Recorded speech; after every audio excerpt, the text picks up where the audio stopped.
সাৱধান, ঘণ্টাৰ পাছত ঘণ্টা ধৰি হাতত থকা মোবাইল ফোনটো চাৰ্জ কৰে নেকি? কৰবালৈ ওলাই যোৱাৰ বাবে 100% চাৰ্জ কৰে নেকি মোবাইল ফোনটো? যদি হয় তেন্তে এতিয়াৰে পৰা চাৰ্জাৰ সময়ত আপুনি ভুলতে নকৰিব এই কাম। আপোনাৰ এক ভুলৰ ফলত মোবাইলৰ বেটাৰীত পৰিব পাৰে বেয়া প্ৰভাৱ।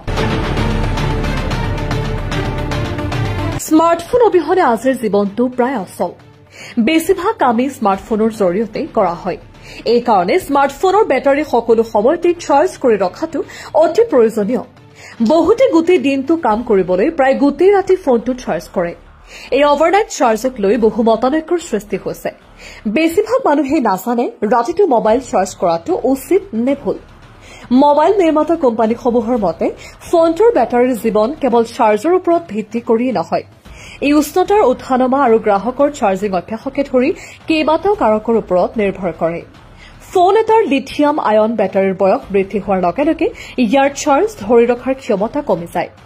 ৰাসায়নিক পদাৰ্থৰ ফলতে এই পৰিৱৰ্তনৰ সৃষ্টি হয়।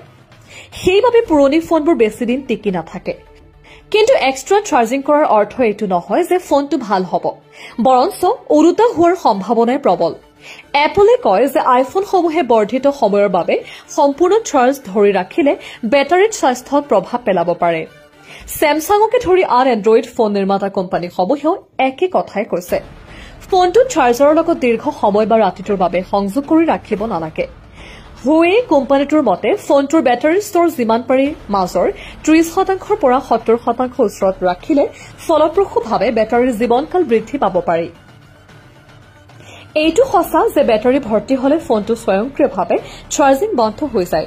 কিন্তু কিছুমান ক্ষেত্ৰত এবাৰ 99% আহিলে 100% ঘূৰি আহিবলৈ অধিক শক্তিৰ প্ৰয়োজন হয়। গতিকে এই অবিৰত চক্ৰটোৱে বেটাৰীৰ আয়ুস কমাই আনে।